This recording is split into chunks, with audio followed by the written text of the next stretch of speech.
It's time once again for America's favorite show, The Radio Adventures of Dr. Floyd, brought to you by drfloyd.com. Welcome to the Radio Adventures of Dr. Floyd Live!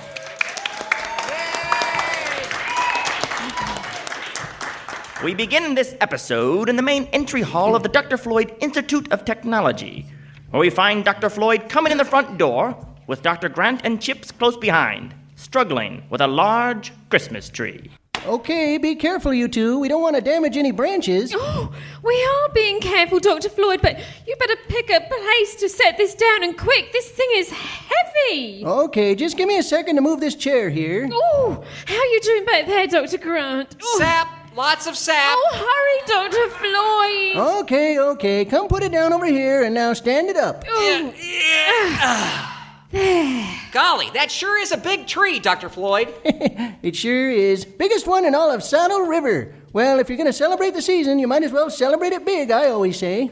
Well, I'd say 25 feet is plenty big, Dr. Floyd. Oh, it almost touches the ceiling. It sure does. Octavius is really going to be green with envy when he sees this tree at the party tonight. Wait a minute. Are you telling me that you purchased this monster of a tree just to show up your old third-grade lab partner when he comes over for our annual holiday party? Well, I wouldn't say it's the only reason, Dr. Grant, but showing old Octavius that I know a thing or two about holiday decorating is a good start. Oh, brother. Well, I still agree with Flight Attendant Christie that having a large dead tree in the house can be dangerous. Oh, Chips, that's ridiculous. People have been bringing in Christmas trees for centuries now. Oh, really, Dr. Floyd? Yep. No one knows exactly for sure when the first tree was brought in for holiday decoration, but most people agree that the tradition started in Germany sometime in the 16th century. Wow. One story says that it was Martin Luther who was walking through the forest one night and he saw stars sparkling through the branches of the trees. He was so taken with the sight, he decided to redecorate it at home and used a small tree and candles. Oh, he wanted to share that beautiful image with his family and friends? Yep. And not just try to outdo his third-grade lab partner? Well, dagnabbit, knock it off, Chips. Why don't you two go get the barrels of decorations from the storage room and we'll get started on the tree. Oh, all right. I just have to keep an eye on the clock. I need to light my menorah at sundown. Oh, that's right. Tonight's the 6th night of Hanukkah. I can't wait till you see what I bought you for tonight's gift, Chips. Oh, could it possibly be season 6 of the 8-season Andy Griffith Show Complete Series DVD box set that you've already given me seasons 1 through 5 of? I don't know. It could be. Come on, let's go get those barrels.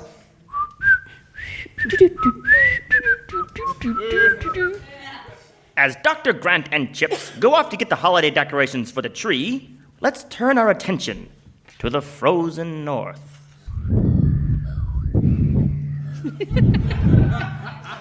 About as far into the frozen north as you can go. This is the North Pole. We are in the main office of the man in charge of the North Pole, Father Christmas himself, Santa Claus. Ho, ho, ho! We find Kris Kringle in deep discussion with his right-hand elf, Tappy. Well, I'll tell you, Tappy, I'm not so sure about this. But we must have to, Santa. We're seriously understaffed and dangerously behind schedule. If there aren't enough toys by the 24th, then some good boys and girls are not gonna get presents for Christmas.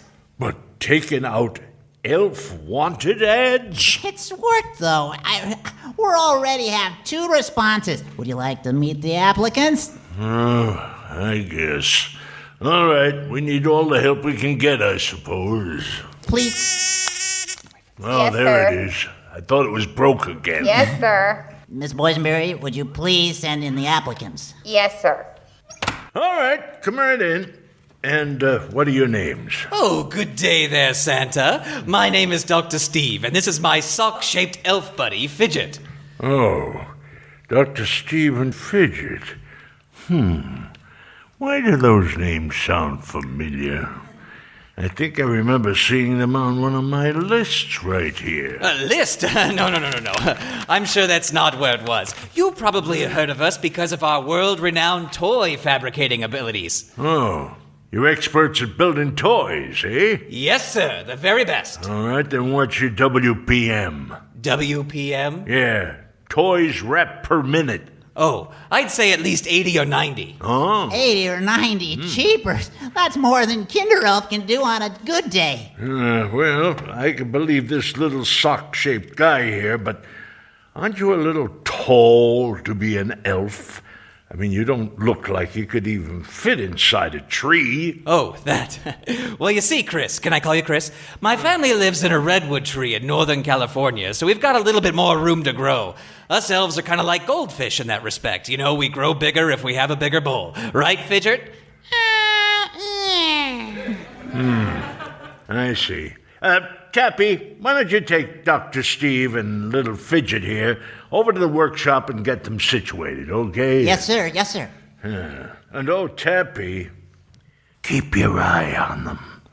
There's something a little off about these two. Minutes later, Dr. Steve and Fidget are seated at workbenches amidst all the other elves, assembling toys for all the good boys and girls.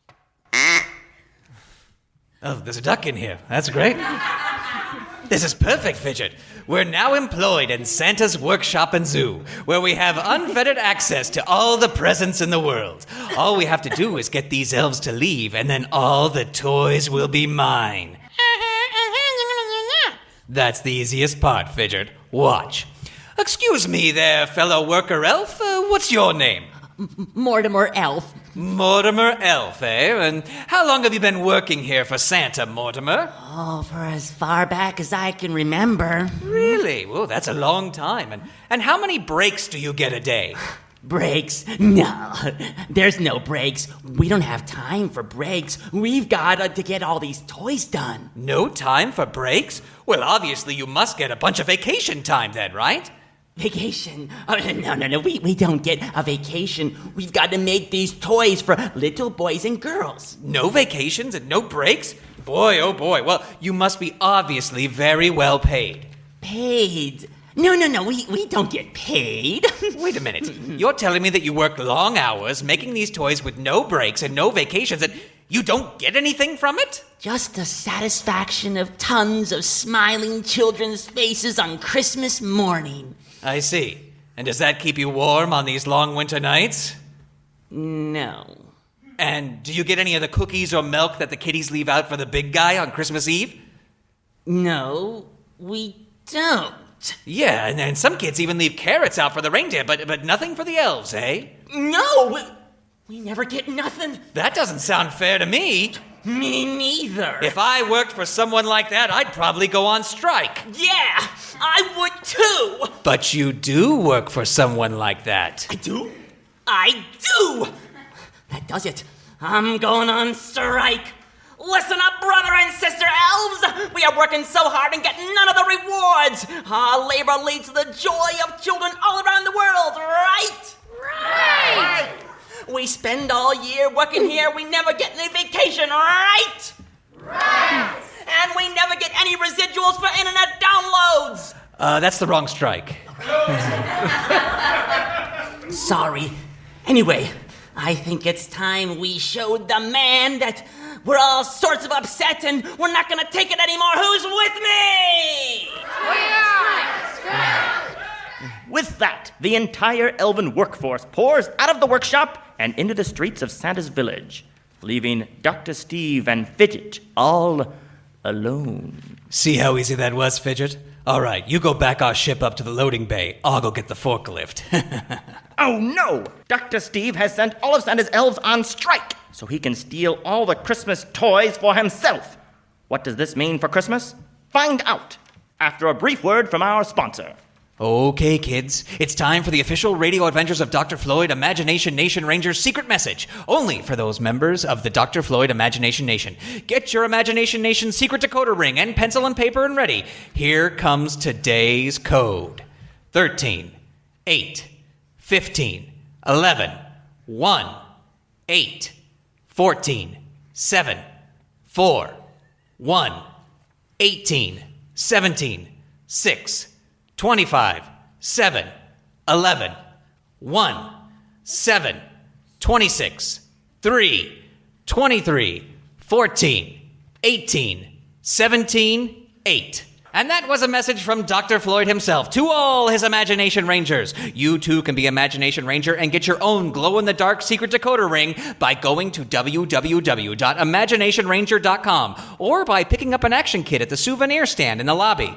Yes, even Harold the Holiday Duck agrees. The gift of an Imagination Nation Ranger membership is A-OK. Right, Harold? And now back to the radio adventures of Dr. Floyd.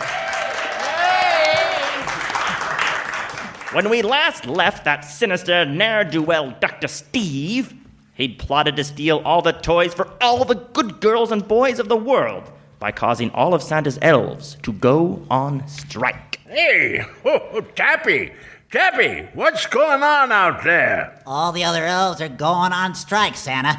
There was one of those two. Wait, there were two of those. Two new elves. Both of them. They put him up to it.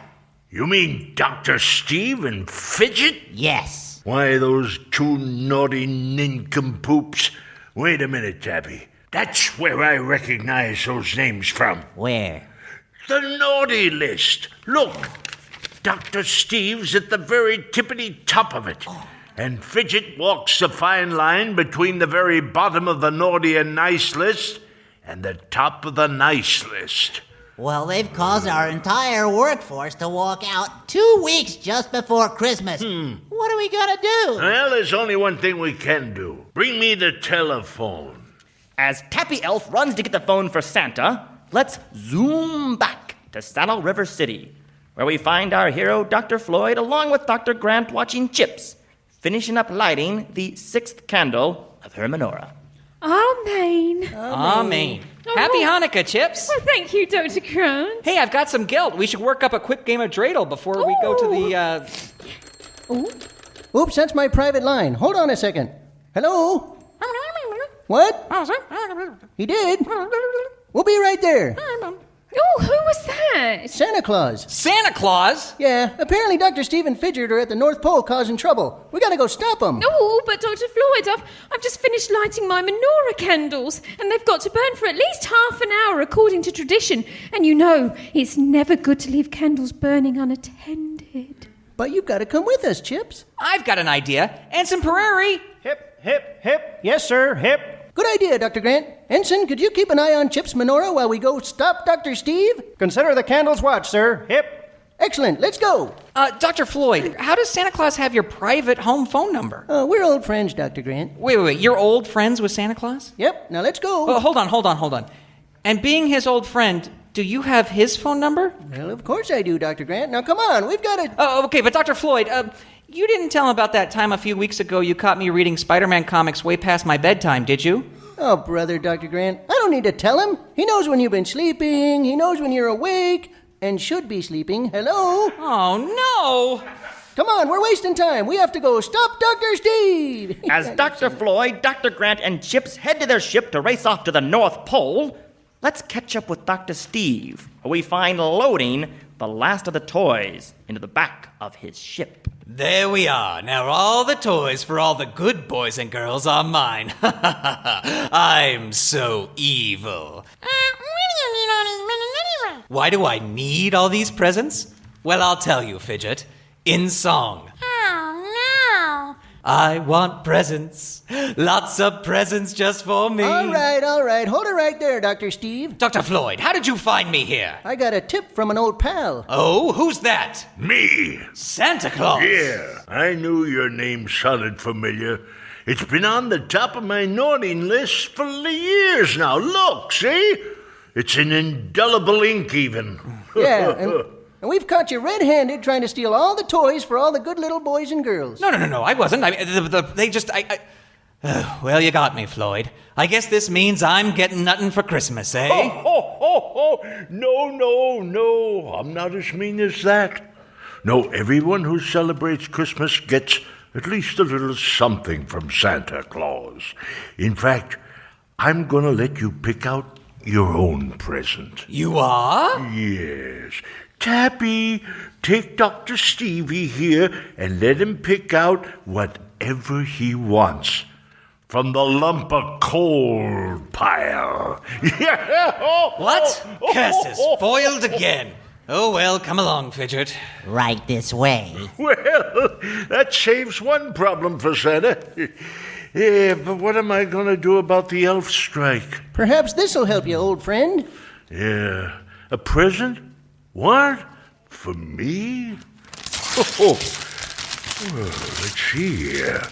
What is this? Well, that looks like a time and space travel device, Dr. Floyd. Well, it's one of the prototype time and space travel devices I made while developing the one we currently use. It doesn't allow you to travel through time or even stop it, but when you push this button right here, it does slow down time a bit. Now you'll have even longer to get the toys made and maybe give your elves a break or two. This is fantastic.